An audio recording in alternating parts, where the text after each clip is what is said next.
In the final weeks of Florida's legislative session, several proposals regarding guns are on the table. Republican Governor Rick Scott has said he now backs raising the age to purchase a firearm from 18 to 21. State legislators are considering a law that would require a new 3-day waiting period for the purchase of firearms. But will these changes pass? The NRA has been a powerful voice in that state. The latest issue of The New Yorker focuses on the NRA's past successes in Florida and the lobbyists behind it. Marion Hammer, she represents the NRA there and is a past national president of the gun rights group. And she was in Tallahassee today arguing against a bump stock ban during a legislative committee meeting. Mike Spies is a staff writer for The Trace. The piece appears in The New Yorker. He joins me now. Mike Spies, why ascribe so much power to this one woman? Tell us a little bit about her accomplishments. Well, she's been around for nearly 4 decades in the Florida legislature, or in Tallahassee rather, and she's accomplished some truly amazing things that have actually transformed not just Florida but also the country. I mean, beginning in the 1980s, she helped pass, was responsible for pushing through rather the country's first concealed carry law, which effectively allows people to carry concealed handguns in public if they can satisfy very basic criteria to get a permit. And that law has been replicated in virtually every state in some form. So before that, it was more or less, it was very rare for someone to be able to carry a concealed weapon in public, and now it's essentially been normalized. There are 1.8 million of those concealed carry permit holders in Florida alone, by far the most in the country. And going forward, her other major accomplishments include the creation and then, of course, enactment of Stand Your Ground, which was in 2005. People are familiar with that law because there was a lot of controversy surrounding it in 2012 after Trayvon Martin was killed by George Zimmerman, and Zimmerman's arrest was delayed as a result of the law. The law itself also figured in the jury instructions in Zimmerman's trial. Stand Your Ground is sort of like the defining self-defense law in the country. The most important thing is that it sort of established this idea that you could engage in almost preemptive self-defense. You know, through public records requests, you looked at thousands of emails.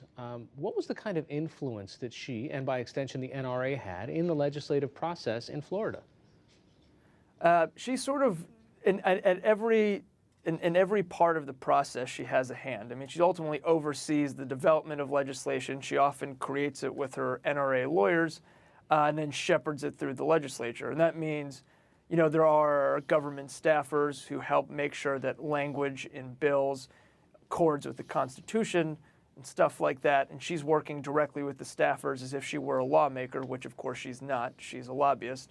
But what winds up happening is that legislators ultimately abdicate their responsibilities to her.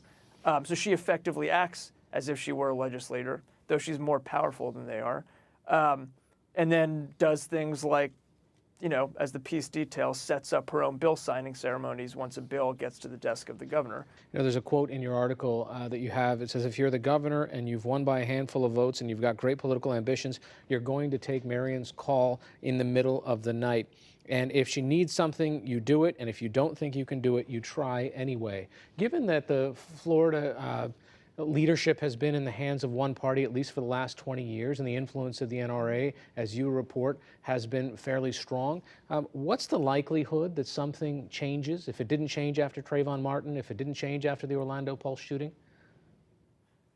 It seems like this is a very rare moment, and I sort of think we're in uncharted territory right now. To be clear, what's being proposed right now, raising the age limit on buying assault or buying rifles, you know, from 18 to 21, expanding the 3-day waiting period for all gun purchases made at private dealers.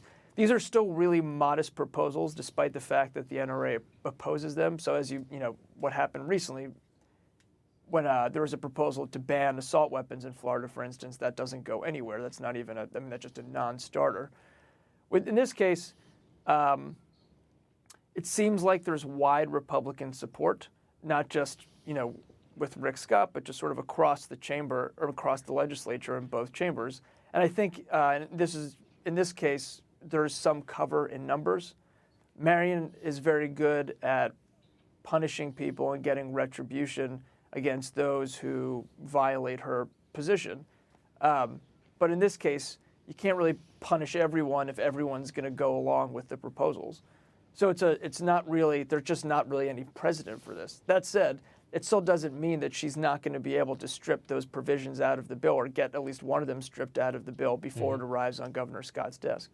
All right. For the record, we also reached out to Marion Hammer as a program, and we have not heard back yet. And she did not cooperate in this profile that you wrote about her. Mike Spies of Trace, in collaboration with The New Yorker. Thanks so much for joining us. Thanks so much for having me.